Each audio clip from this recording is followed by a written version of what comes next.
அனைவருக்கும் வணக்கம். நான் எம்எம்கே கன்சல்டிங் மணியன். இப்போ நீங்கள் பார்த்துட்டு இருக்கிறது Splendor pro 2015 model single owner கண்டிஷனில் இருக்குது. டிஎன் 65 ரெஜிஸ்ட்ரேஷன் அலைவேல. மற்ற செல்ஃப் கண்டிஷன் வந்து தரமாக இருக்குது. செல்ஃப் வந்து நீங்கள் தொட்ட நிமிஷமே அடிக்கும். பேட்டரி வந்து நல்லா கரண்ட்டில் இருக்குது. வண்டி வந்து நல்லா நீட்டான வண்டி. ஒரே ஓனர் தான் வண்டிக்கு வந்து. வண்டி வந்து தேனி மாவட்டம் கம்பத்தில் இருக்குது. இப்போ வந்து தேனி மாவட்டம் கம்பத்தில் இருக்குது. டிஎன் 65 தான் ரெஜிஸ்ட்ரேஷன். ஆனால் வண்டி வந்து தேனி மாவட்டம் கம்பத்தில் இருக்குது.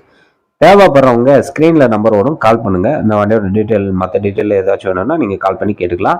அதே மாதிரி நேரில் வந்து வண்டியை பாருங்கள். நேரில் வந்து வண்டி பாருங்கள். இந்த வண்டியோட விலை 38,000 கேட்குறாங்க. கஸ்டமரும் 38,000 கேட்குறாங்க. நெகசபிள் தான், வாங்க பேசி குறைச்சிக்கலாம். சரிங்களா? வண்டி வந்து தரமாக இருக்குது. மற்றதை பார்க்கணுன்னா நீங்கள் நேரில் வாங்க. ஸ்க்ரீனில் நம்பர் ஓடுது, கால் பண்ணுங்கள். மறக்காமல் நம்ம சேனலில் மறக்காமல் சப்ஸ்கிரைப் பண்ணி வச்சுக்கோங்க. இது மாதிரி இன்னும் பயனுள்ள வீடியோக்கள் நிறையவே போடுவோம். நிறைய வண்டிகளை போடுறோம். இது வரைக்கும் ஆதரவு கொடுத்ததுக்கு மிக்க மிக்க நன்றி. தொடர்ந்து பாருங்கள். ரொம்ப நன்றி.